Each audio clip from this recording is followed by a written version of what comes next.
Welcome one and all. For the in-house audience, welcome. It's almost surreal to be in this room with you after a year and a half.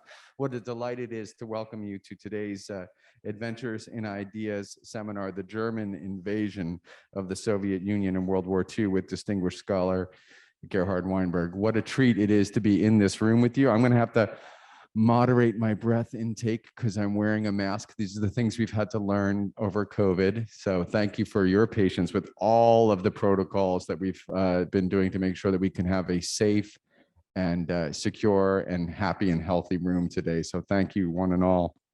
And welcome to all of you out in the ether. We know you're out there. And why don't I ask the room to give a round of applause for the people on the other side of the ether? Can we do that? There we go. There we go. That's great. So my name is Max Orr. I'm the executive director for Carolina Public Humanities, and it really is a pleasure and a privilege to be involved with this organization. Carolina Public Humanities is, of course, the public outreach arm for the College of Arts and Sciences, and it's our job to make sure that excellent scholarship and faculty from UNC are shared with communities around the state. And of course, we do that through these programs, Adventures in Ideas. Bruce Hoof just told me he attended his first one in 1986 to see Dr. Gerhard Weinberg. So this is a long-standing program, our flagship program, and such a delight to be back in the room with you for Adventures in Ideas. Bear in mind, of course, we have other ways of doing this. Reach out to communities through our Flyleaf Books lecture series, our great books, reading groups, and of course, a very extensive K-12 outreach program, Carolina K-12. And our community college outreach. So all sorts of ways that we can get out there. For those on the other side of the virtual wall, Paul will be dropping in some links to explain humanities, what we do at Carolina Public Humanities to you. And of course, you can go to humanities.unc.edu to check out our whole list of programs. This is something I haven't had to say in a year and a half. Would you please turn off your cell phones? In the virtual world of COVID, we'd have to say, leave your cell phones on so you can make sure you access the program. But in the case of in-house audiences, if you could silence any noise-making devices, that would be great. So thank you. I haven't said that for a year and a half. So thank you for doing that. Thank you for being here. I want to thank our sponsors, the Cotton Merca Group at Morgan Stanley, who have been wonderful partners in underwriting, especially our K-12 programming. Also underwriting our K-12 programming is the North Caroliniana Society, and they are especially important to us for helping us put on our teachers retreats, such as the William Friday's teacher retreat we just held this past July in Hillsborough, and other wonderful programs with them. We want to thank the General Alumni Association, partners in promoting and putting on programs. If you're not a member, please sign up. You don't have to be an alum of the University of North Carolina to be a member of the GAA and take advantage of their discounts and wonderful programming. And finally, we'd like to thank Carolina Meadows for supporting us and helping us promote our programs throughout the state. So thank you for all of our sponsors. I want to thank Paul Bonici back there. Please give a round of applause for Paul Bonici. Paul has, like all of us have been somewhat transformed over the past year. Paul has been transformed from being an expert on K-12 education and curriculum writing and lesson plans, which is, he still is an expert on all those things, to being a technical wizard back there, making sure that we can reach people throughout this whole past year and a half of virtual madness that we've been in. So thank you, Paul. Also put our hands together for Vicki Breeden upstairs, making sure all the logistics of our programs are well. And I also want to thank members of our external advisory board helping us out today. John Henley, Abby Allen, Margaret Avery. And if you have been a member of our external advisory board or are currently, please raise your hand so we can acknowledge you. And thank you for all your service. Thank you, Dick Amistadi is here as well. So again, if you'd like to learn more about the external advisory board, we would welcome you to speak to any of them or speak to us about how you could help out.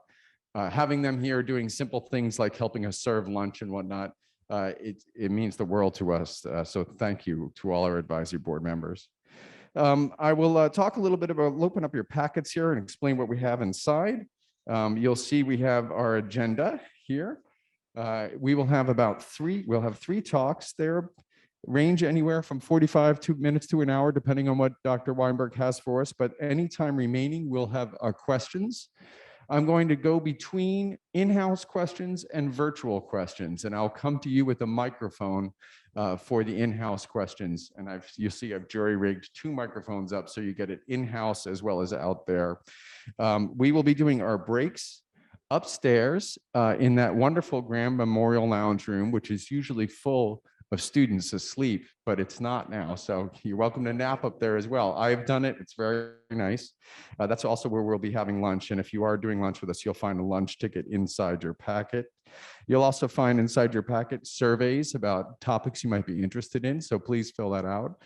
Yeah, you'd be surprised the number of programs that we put on that actually start with your ideas. So we're delighted to entertain any ideas you have, and hopefully we can find faculty to fill those interests. We also want to know how you feel about the seminar, so let us know in your evaluation. We love praise, we love your comments, we take your criticism seriously, so please fill that out as well. Let me see, it's been a while since I've done an introduction. See what else I'm forgetting. Oh yes, let's welcome newcomers. Raise your hand if you're a newcomer here. First time, I know we have a couple here, so welcome. Let's put our hands together, newcomers. Newcomers out there, we welcome you as well. So thank you out in the virtual world if this is your first time attending a seminar. Is there someone here responsible for actually bringing a newcomer? Or anyone bring somebody? Okay, well, we'll work on that later. I have a present for those who are ambassadors for the program. One other thing I want to turn your attention to, folks, is that on the left-hand side of your packets, you'll see a list of attendees, in-house attendees here. And we want to, just so you can match the name badge to the list game. And you'll see underneath that, there's another interesting thing. There's some information on giving to Carolina Public Humanities, and I'll talk a little bit about that later in the day. But at the very bottom there's something called Carolina Public Humanities Alumni. And it's been a year and a half since we've even talked about this, but this is a list of people who have attended our program. As you know, we like to celebrate your loyalty to our programs and your interest in the humanities. And the way we do that is by using the quartile system of acknowledging when people hit major milestones like 25, 50, or 75 seminars. And for the first time in a year and a half, we are going to be honoring some PhGs, Program in Public Humanities, Public Humanities Giants. See, I'm off my game. I can't even remember what this stands for. And so it's a great honor to welcome our first inductee today is John Henley, also a member of our advisory board. Where is John? There you go. You made it. You made it. Susan, you can't be far behind. So congratulations there, John. And that you can. And then this is all very special. We have John, I mentioned, is a member of our advisory board. Everyone here are good friends, but it's also delightful for attending 75 Adventures in Ideas seminars. The 2 first people I ever met in 2009, when I started the program, I went up to 2 people, Hoyt and Mary Beard, and I said, "Hey, I'm Max. I just started working here. And now look at this. You were probably on like 25 or so, but now you've hit 75 seminars. Congratulations." And hitting 125. This is high batting. This is Babe Ruth era. I'm trying to find where he is. Where is Brent Lawrence? There he is. Brent, 125. Sometimes we say get a life, but we don't mean it. Brent, congratulations. Let's put our hands together for our giants. And we were just discussing today our virtual audience, and although we haven't figured out exactly how we're going to do it, I want to assure all of you who have been so loyal to us virtual and attending our programs, we're working on some way of recognizing what we call our COVID heroes. And so stay tuned for that.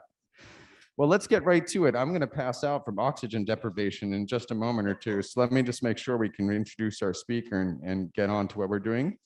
Today, our speaker is none other, of course, than Gerhard Weinberg, the William Rand Keenan Professor of History Emeritus from here at UNC.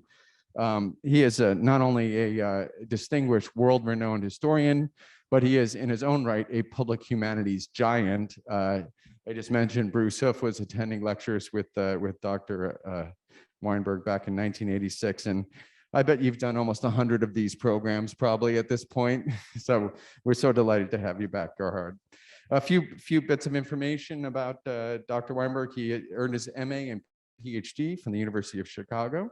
He's been a distinguished member. He taught at University of Kentucky and University of Michigan, but has been a distinguished Chapel Hill faculty member since 1974.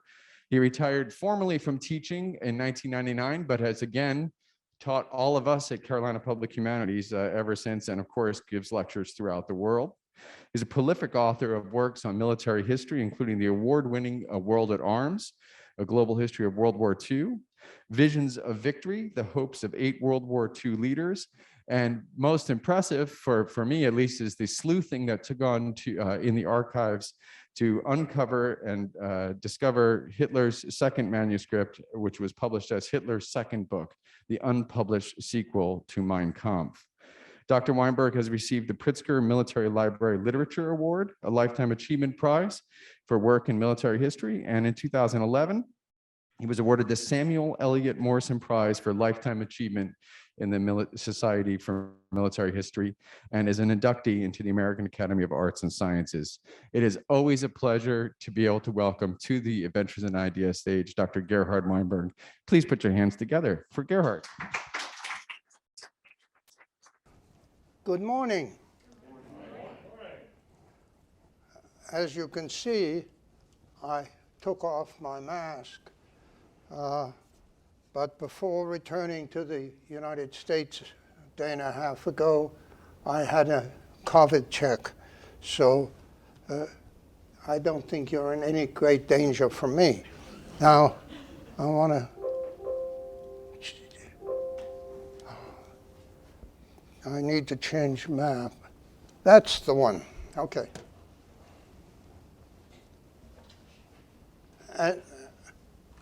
As the new Chancellor of Germany in 1933, Hitler immediately changed German-Russian relations.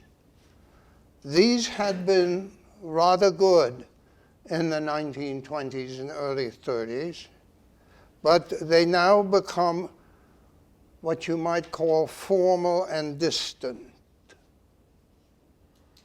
To understand what happened, we have to pay attention to what Hitler's plans were, his hopes and his plans. He knew that in the past, lots of Germans had emigrated to places all over the world, but the backing ground for that in his thinking was that Germany didn't have the space it needed. And since its people, the German people, were racially superior to all others in his thinking, they should acquire, first of all, a great deal of space, and then take over the globe.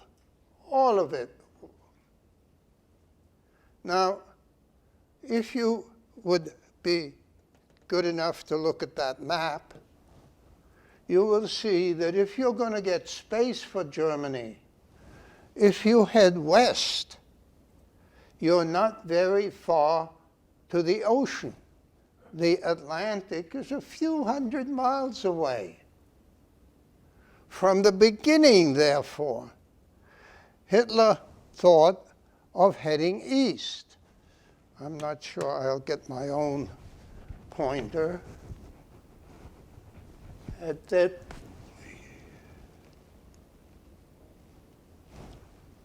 you get all the way to the Pacific, and you may see there, if you look carefully, the town of Vladivostok, Russia's main port on the Pacific Ocean. It is, I would suggest, not a coincidence that when Hitler was planning his new, very extra-wide railway, one of those railways was to go from Berlin to Vladivostok. it's a considerable distance. Now, to do this, Hitler, from the beginning of his rule, thought of 4 wars. The first, let me see if I, would be against Czechoslovakia. You see it on that map there. That would strengthen Germany's position in Europe. As you can see, war number 2 would be against Britain and France. And if you ask why, the answer is not that the French would not let him see the Eiffel Tower and the Brits would not let him visit the British Museum. The reason was very simple. You could not send the German army to the Ural Mountains and beyond with French and British forces very close to Germany's main industrial area in the western part of Germany. So you had to crush Britain and France first, and then, number 3, you would head for the Soviet Union. Lots of space there. And that war,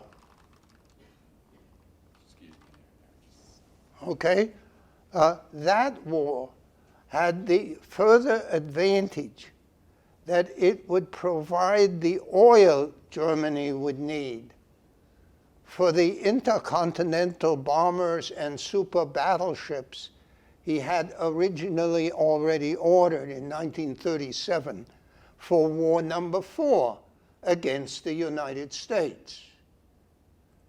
It's one thing to have weapons, but as I'm sure you know, airplanes and battleships need fuel. And the conquest of the Soviet Union would provide that when you had already built the planes and super battleships that would need that oil. Now, there was some military activity by Germany in the Spanish Civil War, helping Franco. But war number 1, Hitler called off at the last moment, literally the last moment, and settled at Munich for the inhabited by Germans fringe area of Czechoslovakia rather than going to war. And he always thereafter, for the rest of his life, considered this his biggest mistake, not to go to war in war number 1. To make sure that no one cheated him of war number 2, he made sure that the German ambassadors to London, to Paris, and to Warsaw were kept in Germany in the summer of 1939 so that no one could do to him what he believed Neville Chamberlain had done in 1938, cheated him of war. Well, he did get it, and in the weeks before had agreed to respond to signs from Stalin, which I'll talk more about in my next lecture, an agreement with the Soviet Union. From Hitler's point of view, agreeing with Stalin meant that there could be no real blockade of Germany in the next war, because it would have a common border with the Soviet Union and would get whatever supplies it needed, either directly from the Soviets or shipped across the Soviet Union on the Trans-Siberian Railway. And we know now that Hitler authorized his foreign minister, Joachim von Ribbentrop, to make even more concessions when he flew to Moscow in August of '39 than Stalin had the nerve to ask for. Whatever was conceded to the Soviet Union, Eastern Poland, Finland, the Baltic states, hunks of Romania, and goodness knows what else, was all going to come back to Germany when it crushed the Soviet Union. So from Hitler's point of view, that didn't make any difference. As I'm sure you know, German forces quickly crushed Poland, and the Soviets also invaded it a couple of weeks later. But his original hope of striking in the West, still in the late fall of 1939, were disappointed by a series of primarily technical problems. So that one was authorized by him to start in May of 1940.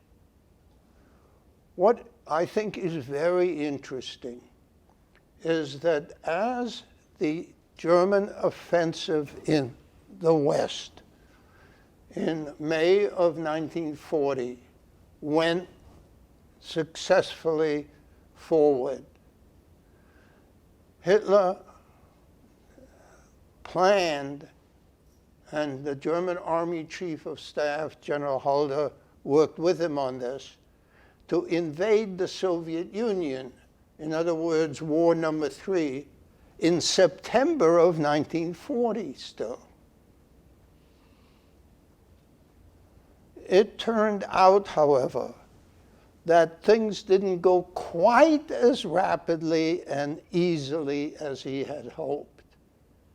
And at the end of July 1940, he told his top military leaders, "We'll do it in May of '41. A number of complications eventually led to a postponement from May to June. But the point here, which I want to re-emphasize, and that's why I have gone into these chronological details, is that this is somebody who wanted wars and had told the German people that. Around the globe, there were lots of people who thought that World War I was quite enough for the century, I'm sure you know. But the Germans were going to have a whole series in addition. Now, there was very extensive planning for this war. There was what you and I would consider the obvious ones of building up the German army and producing equipment and drawing in allies, Finland in the north, Romania in the south. Both had lost territory to the Soviet Union because of the Nazi-Soviet pact, but they could perhaps get it back and maybe a little bit more if they joined with Germany in an invasion. The assumption from the beginning and the orders accordingly provided for systematic killing. In the most immediate categories, that meant Soviet prisoners of war. We know today that during the war, and I'm speaking now the whole war, the Germans managed to kill or starve to death 3.5 million Soviet prisoners of war. A completely unprecedented event in the history of warfare. This war would be easy because of the Bolshevik Revolution, which in Hitler's view was a stroke of good luck for the German planned invasion. Not only were the Slavic and other peoples racially inferior, but the overthrow of the Tsarist government and its replacement by the Bolshevik government made it, and would make it even easier to crush, because now the partially Germanic bureaucracy that had ruled Russia had been replaced by hopelessly incompetent Jews. From his point of view and analysis, in other words, the Bolshevik Revolution was a stroke of good fortune for German invaders. There is an incident in this connection that I think is very interesting. In the 1920s, the Russians had allowed the Germans to train their pilots, military pilots, and their armored warfare officers, which were prohibited by the 1919 peace treaty. Right? So those were done in the Soviet Union. As a kind of counter gesture, the Germans invited Soviet armor specialists to come and look at the German armor that was being built in the 1930s and early 40s. And they were taken to the factory where the Germans made the Mark IV, their big tank. And the Soviet armor officers and leaders who were there thanked them and asked the Germans, well, where do you make your biggest ones? And the answer of the Germans, which was truthful, was, you are looking at it now. When the Germans invaded the Soviet Union, they ran into the T-34 and KV-1 and KV-2 tanks, much bigger and stronger than anything the Germans had. And they had to order new tanks. The Mark VI Panther, the Mark V Panther and the Mark VI Tiger. And these started to be delivered late in 1942 and mostly thereafter. But by that time, of course, the decision in the war had already fallen. It's not very easy to invade a country in 1941 with tanks that you begin to get in the late fall of 1942. It took the German generals, who turned themselves into geniuses in their memoirs, quite a while to realize what the Russians meant when they asked to see the really big ones. It meant, of course, that that's what they had and assumed the Germans also had, but were trying to keep secret. In addition to killing 3.5 million prisoners of war from the beginning, the Germans planned to kill lots of civilians by hunger, to kill all Jews in the Soviet Union, and to allow lots of Russians and those of the other nationalities in the Soviet Union to die of hunger as they confiscated and took to Germany lots of food. There was one other aspect to this that is rarely or never discussed in these terms, but seems to me of interest. At the time we're talking about, the Germans were engaging in a whole host of medical experiments, but there's one that I think is relevant to our subject. The Germans had, in May of 1933 already, ordered the sterilization of those Germans who were expected to have racially defective children.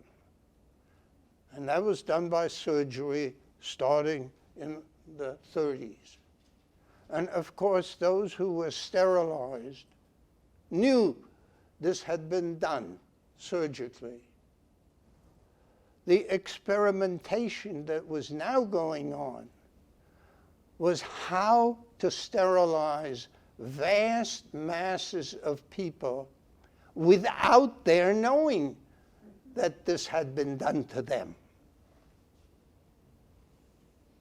There is lots of literature on the experimentations which never succeeded to the German plan. But the question that I think is interesting is, for whom was this designated if it had been successful?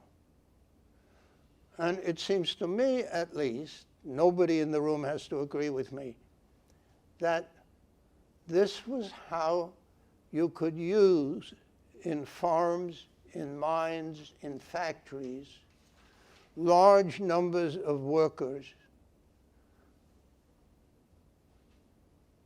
who would be sterilized when they lined up for pay, ration cards, or anything else, but wouldn't know this had been done to them. So that the area to the Pacific could be settled by Germans as whoever had not been obviously killed or starved to death died without leaving any children.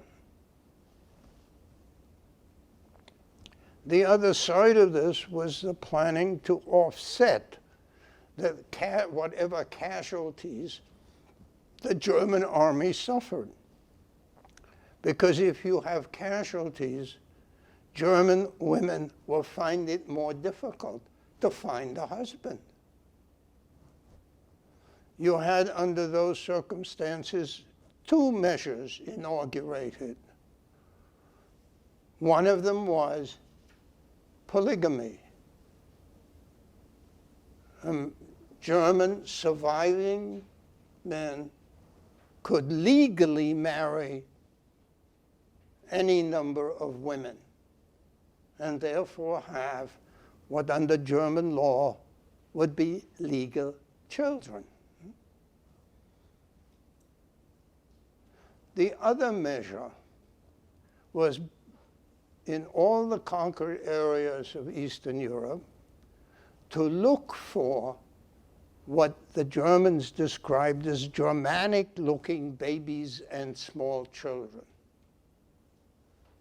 and steal these and take them to Germany to be adopted by German families, which for one reason or another didn't have as many children as they wanted.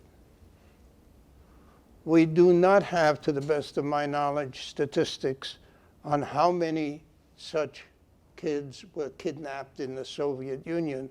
We do know that in German-occupied Poland, 20,000 kids were kidnapped in these programs. We need also to keep in mind that behind the front was a partisan warfare. We tend to forget, and it's rarely mentioned in the literature, that a good part of the area that the Germans occupied as they broke into the Soviet Union had been under German occupation in the First World War.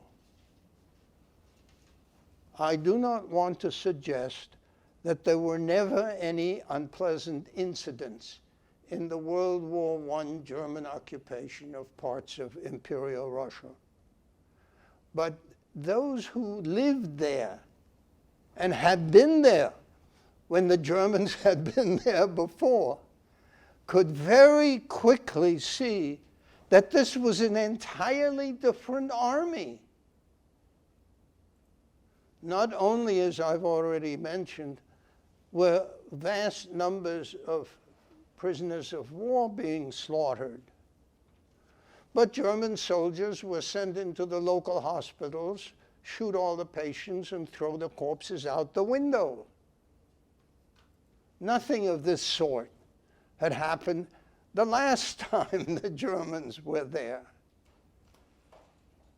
One of the things that's difficult to understand is how Stalin came to be changed in the eyes of the people of the Soviet Union from a feared and hated dictator to the beloved savior of his own people.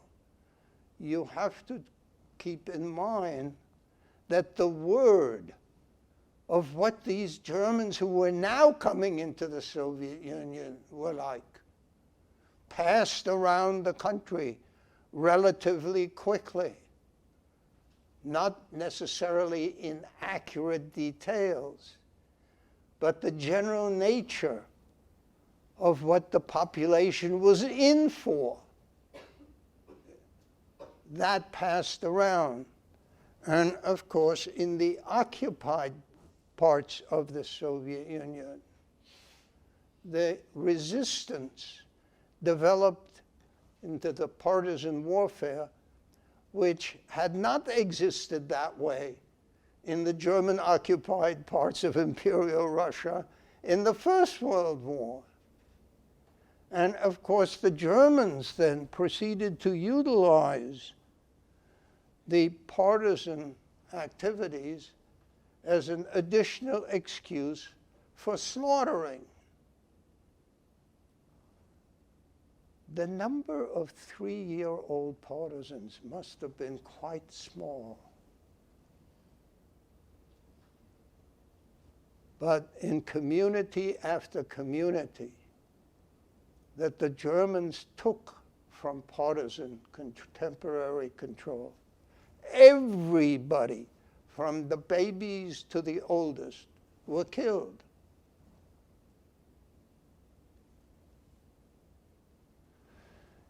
You will not find it difficult to understand that this did not increase enthusiasm for the Germans in the occupied areas.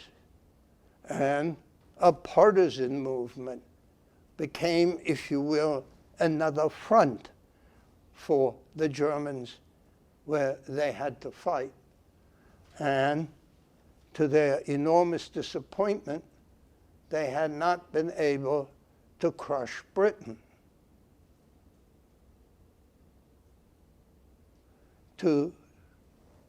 As the reality of war did not impact the German either political or military leadership the way it might have. on the 3rd of July, 1941, as the German army broke through, having started on the 22nd of June, the Chief of Staff of the German Army, General Halder, noted in his diary that the war had been decided, the campaign had been decided in 2 weeks. A little later in July, Hitler was convinced that the advances of the German army guaranteed that this campaign would soon be over, and therefore that the killing of Jews, which was going forward in the newly occupied territories of the Soviet Union, could be extended to the rest of German-occupied areas in Europe. And later, as the Germans advanced on the central part of the front towards Moscow, he assured his Palestinian Arab friend, the head of the Palestinian Arab movement at the time, Saddam Hussein, that the German army would soon be taking over the Middle East, that all Jews there would be killed, and that then thereafter all Jews in the rest of the world would be killed. These thoughts all drew from the assumption that the Soviet Union would not just simply be defeated in particular battles at the front, but would collapse. As I am sure you know, this didn't happen. The German army was, if you will, stalled before Moscow. But we know that even if the Germans had succeeded in taking Moscow, you look at that map, it's still a good distance to the Ural Mountains, to say nothing of Vladivostok. And Stalin was making the preparations to continue the fighting if the Germans did take Moscow. In fact, in the fighting, as the fighting went forward in November of 1941, the diplomats of the various countries who were, for obvious reasons, in Moscow, the capital of the country, were moved east to another temporary capital. Stalin himself stayed in Moscow because he was afraid of morale implications for the defenders if he left. But what I think is interesting, you see, is that a new capital, so to speak, for diplomatic purposes is arranged a couple hundred miles further east, while the military headquarters continues to be in Moscow. Now,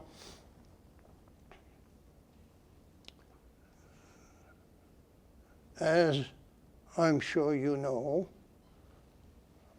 there's another change in the war in December of 1941. Because Hitler and his forces were not able to crush Britain in 1940 as they hoped, they thought that it would be a good idea to get the Japanese to seize whatever they wanted in East and Southeast Asia. And this would include, of course, all the British Empire there, including its most largest and most important portion, namely India, and that then the Brits might quit. The Japanese, when this was suggested to them, told the Germans in the fall of 1940, we're talking about now, yes, we do plan to take all that, but we're planning to do it in 1946. The Germans very quickly at the top figured out how the Japanese had picked that year. The United States Congress had passed a law that the Philippines would be independent in 1944, and that 2 years later, the United States would give up its naval bases there. That is in 1946. Obviously, what the Japanese wanted to do was take all of Southeast and South Asia, but do it with no possible danger from the United States on their left flank. Since the Germans were going to go to war with the United States anyway, and hadn't finished building either their super battleships or the intercontinental bombers, from Hitler's point of view, if the Japanese now went, their planes and warships would be a perfectly practical substitute for the German ones that weren't ready yet, and therefore told the Japanese, don't wait that long. Who knows what will happen in those 5.5 years that you plan to wait? The Americans are beginning to look at the Earth again. They had, as you know, decided in 1920 to stop the Earth and get off. And the country had, in the late 20s and 30s, essentially no army, no navy, and no air force. By the time the Second World War started and we had just begun to wake up, the United States had a grand total of 17 4-engine bombers.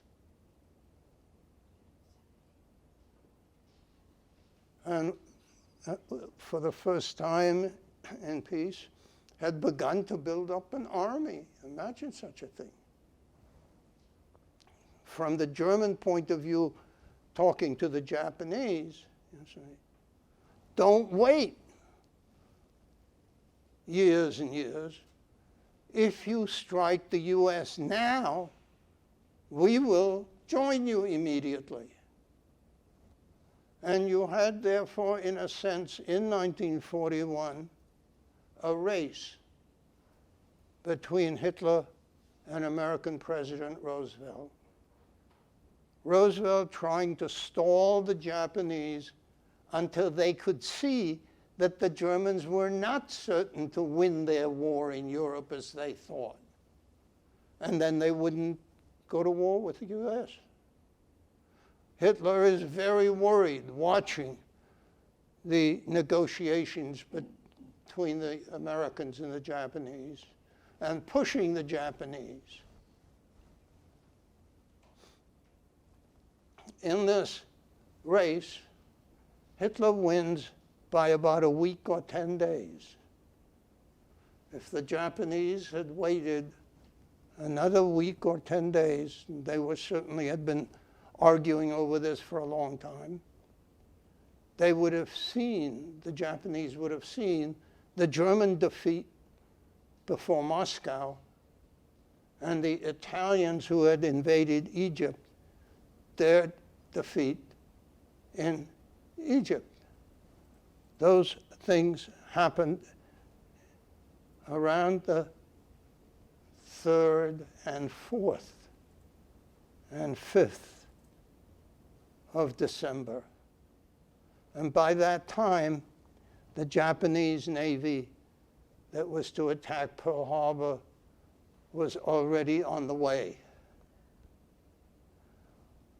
From Hitler's point of view, there was one complication. He was not in Berlin when the Japanese attacked Pearl Harbor. He was at his headquarters for the Eastern Front because of the crisis before Moscow. And since he didn't want to wait several days, imagine waiting several days for war, he immediately told the German Navy. The head of the German Navy had been arguing for war with the United States since October of 1939. Hitler had been holding him back. Now go, start sinking American ships right away. And then he went back to Berlin, and it took him all of 3 days. And on the 11th of December, declared war on the United States. You have to try to see this then as something the Germans were very enthusiastic about. They thought it would relieve their situation. As the war in the East continued,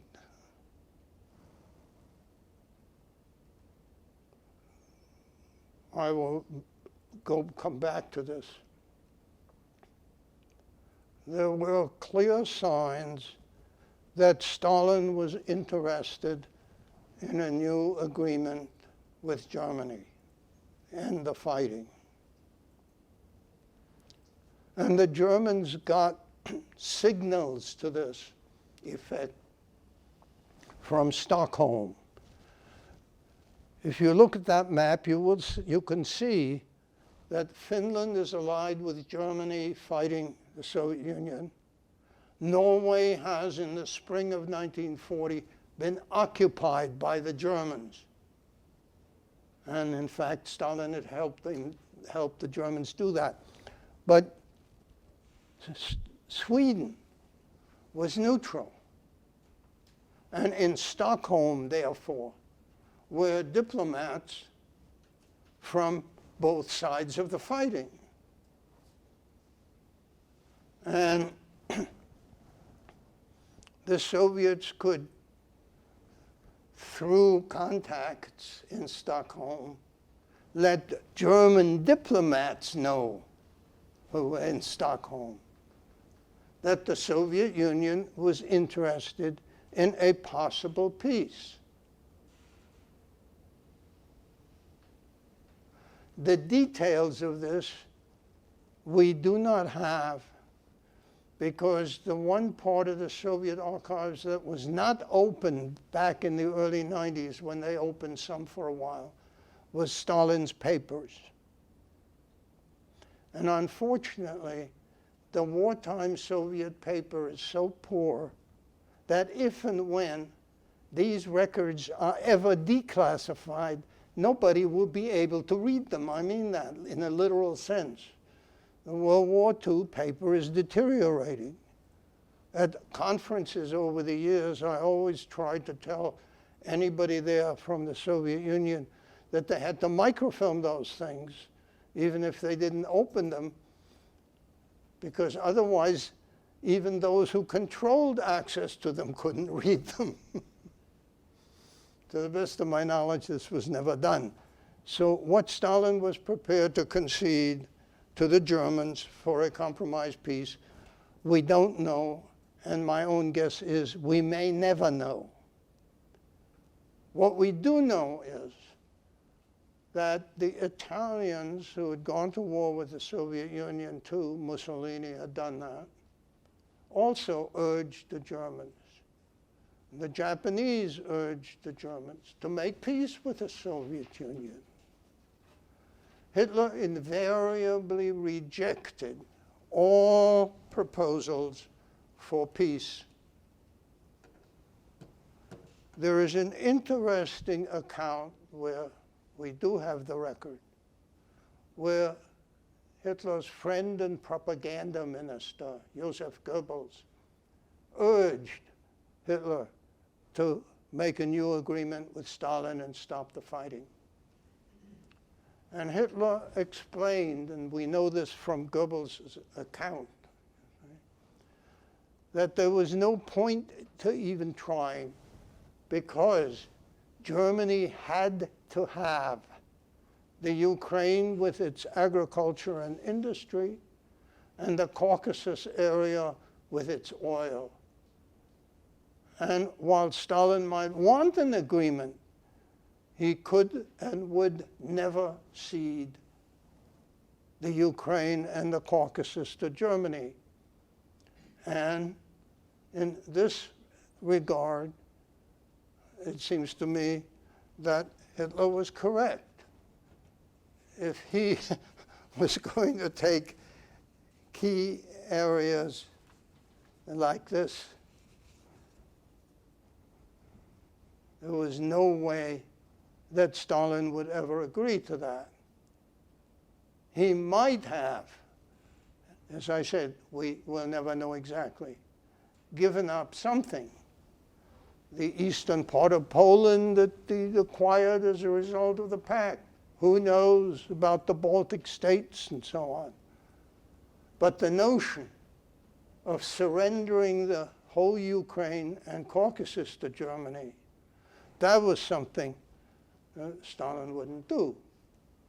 And Germany therefore had to fight and continued to do so until the bloody end when, as you probably know, the Soviet forces were in Berlin and he committed suicide along with his newly married wife in the basement of the Chancellery as the Red Army occupied the German capital.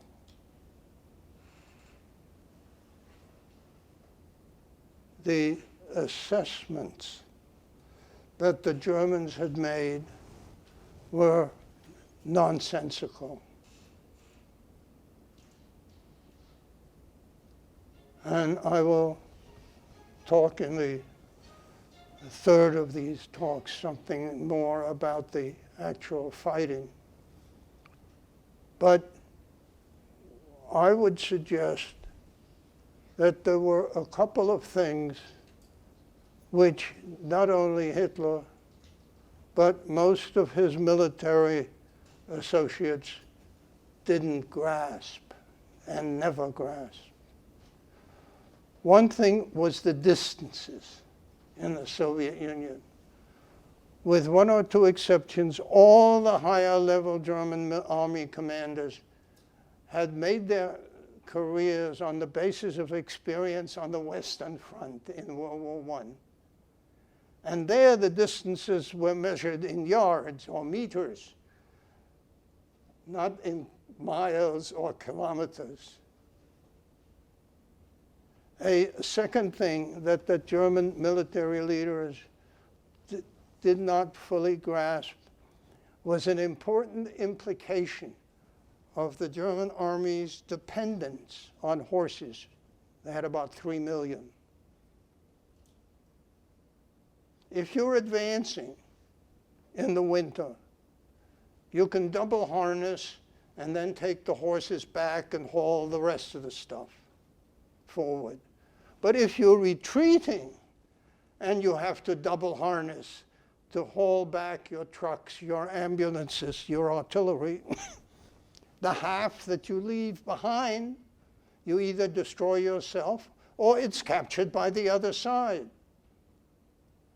This was as true, of course, of the Red Army as it was of the Germans. But they had the industry and enormous assistance from the Western Allies.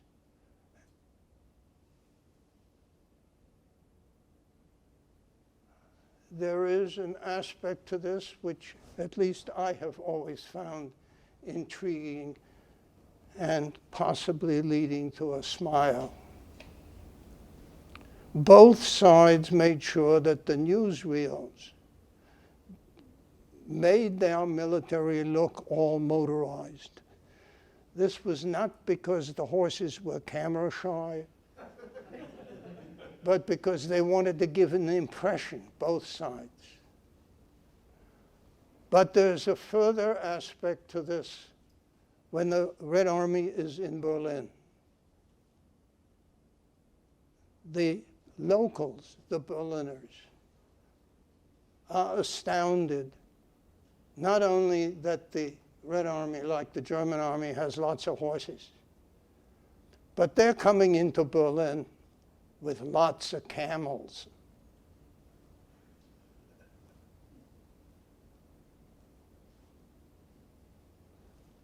This was another aspect of things that nobody in German political or military high command ever had thought of.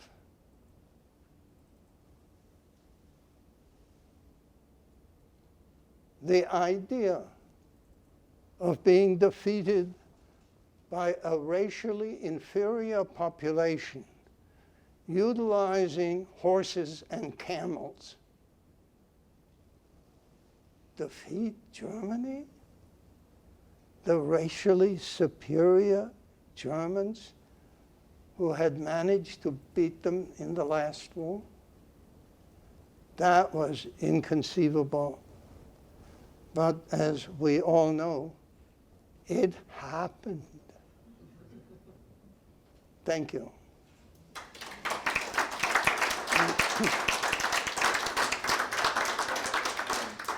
Oh, yes, there's my voice there. So what we're going to do here, folks, thank you for that, Gerhard, excellent beginning of the day for us. We'll start with questions in the audience, and then I'll go to some questions online and make sure that you all can hear them as well. Questions for Dr. Weinberg? I can also, okay, we'll start with Brent then, and I have one already online, so. Brent.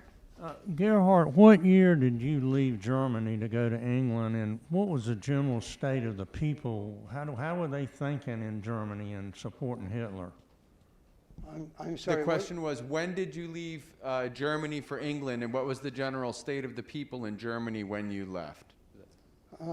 I left, at that time, the United States had a quota system under which people who wanted to immigrate had to wait till their numbers came up. My parents had, through relatives in the United States of my mother's, been able to get quota numbers, but these hadn't come up yet. But after the anti-Jewish riots of November 1938, British Prime Minister Neville Chamberlain did two things to rescue Jews. One of them was to take in approximately 10,000 Jewish children from Germany. By this time, Austria had been annexed, and so on. The other was that people who were waiting to go someplace else could wait in England, and thousands did. And in England, the Quakers went to what the English call public schools, and we would call private boarding schools, and asked them if they would take Jewish children at a reduced rate. And a school in Swanage on the south coast said we'd take 2 boys, and not far away in Bournemouth, also on the south coast, there was a school that said they'd take a girl. My parents, at the end of December 38, put the 3 of us on a train, took us to Hamburg, and put us on an American ship that stopped first in Le Havre in France, and then in Southampton in England. And so I spent time in England. Our quota numbers came up. My parents got out in the following spring to wait in England. And in the summer of 1940, our quota numbers came up. And during an air raid, we took a train from London to Glasgow, got on a passenger ship, and in September of 40, arrived in New York. Thank you for that, Gerhard. I'm going to go now to our online questions, and I have a question from Tricia Topping. I also have one from Tom and Miriam Zitlow, and they're kind of related, so I'm going to see if I can combine them.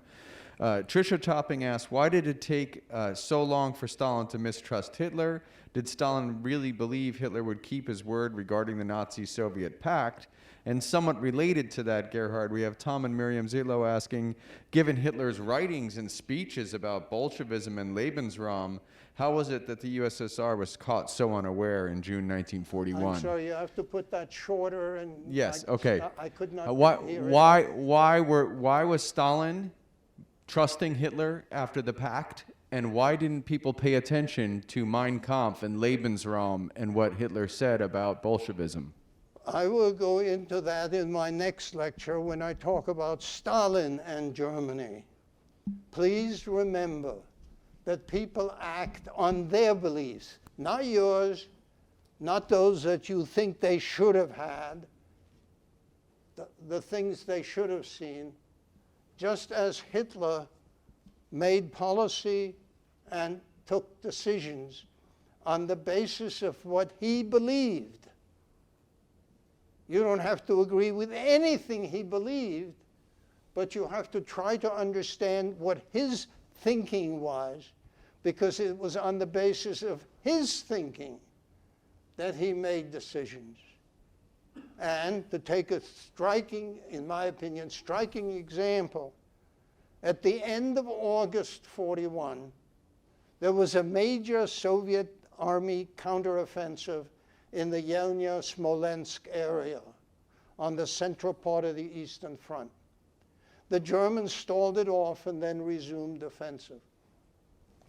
But there is not the slightest evidence that it ever occurred to either Hitler or his top military and civilian advisors that this showed that their assumptions about the Soviet Union were incorrect. They continued to act on what they believed. Stalin was, in his own way, doing the exact same thing. He was acting not on what you think would have been smart Soviet policy. He was acting on what he thought was smart Soviet policy. And I will go into that in detail in my next talk. But one has to try to see that leaders act on the basis of their views.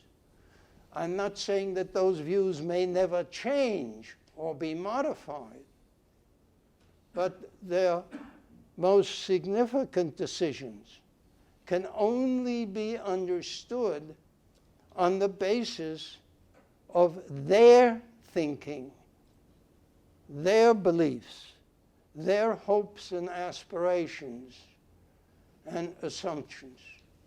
And some of these may be preposterous, and some of them may be accurate. But what's necessary for any understanding of their actions, one has to pay attention to the belief systems on the basis of which they acted. Just to give you one interesting example from the Second World War. Under the Nazi-Soviet pact, the Soviet Union had acquired the Baltic states, Estonia, Latvia, and Lithuania. There is very good evidence that both before Hitler attacked the Soviet Union and then after, first to deter the Russians from helping the Germans so much, and later on to excuse the fact that the Brits were opposing a second front in Western Europe, Winston Churchill, the Prime Minister of England, on a couple of occasions considered seriously recognizing the disappearance of these three states. Franklin Roosevelt, the American president, bullied Churchill into not doing this. He had been not an advocate of imperial expansion earlier, as Churchill had been. He had been a member of the Wilson administration. First in the Navy, second man in the Navy Department, and then as candidate for Vice President of the United States in 1920. An advocate, therefore, of self-government and self-determination. And so, during the whole period of Soviet occupation of the Baltic states, there was an embassy from each one in Washington. The United States continues to recognize their independence. It's no nicer for the Russians to annex other countries than it is for the Germans to annex other countries. And so Roosevelt shoves and pushes Churchill into not doing what to an old imperialist seemed like a perfectly natural diplomatic move to get on better terms with the Soviet Union. In both cases, they are acting on the basis of what they think. Not what you think, not what I think, but what they think. And to understand it, one has to pay attention to earlier signs of how Churchill thought things should be done, and in the case of Roosevelt, how he thought things should be done. Leaders act on their beliefs. Great. Do we have a question from the audience in-house? Okay. Keep thinking of a question. I have one from the online audience. We have a question from Jackie Posner. Hello, Jackie, and Herb out there. Nice. I'm sure you're maybe together watching this. The question is, did the difference in rail track between Germany and the USSR cause a substantial hindrance to the German invasion? Did the difference in the rail gauge of the railway system have an impact on the German invasion? I'm sorry, you have to... The railroad gauge, the size of the railroad tracks, the difference between German and Soviet Union, was there a difference, and then did that impede the invasion? I'm not sure I understand what you're... The difference in the gauge of the tracks in Russia and the gauge in Europe or in Germany, was that a big factor in the war between Germany and Russia? The gauge width of the tracks, railroad tracks. Oh, yes, well... Thank you, Wayne. It is, of course, correct, and the Germans knew that the railroad track in the Soviet Union was slightly wider than the German railroad track, and therefore supply trains for the German military could not simply follow them unless the track were changed. There are two aspects to that which I think are interesting. One of them is that the Germans did change tracks in the occupied areas a little bit, but they realized, knowing this ahead of time, that they would have to depend on trucks and horses for their supply beyond where their either own tracks or converted tracks ended. No question that that was an issue. There is another side to this, which I think is of interest, but rarely mentioned. After World War II, there were a few, especially German military, who argued that the Soviet Union was planning to invade Germany in 1940, 41, or 42, and that they were therefore engaged not in an aggressive war, but preventing and precluding a Soviet invasion. Those who push this particular fairy tale overlook an aspect of what we're talking about. When the Soviets, under the Nazi-Soviet Pact, annexed the Baltic states, Eastern Poland, and a hunk of Romania, they obviously had the problem of the railway tracks, because in those areas, the railway tracks were the slightly narrower ones of Central and Western Europe.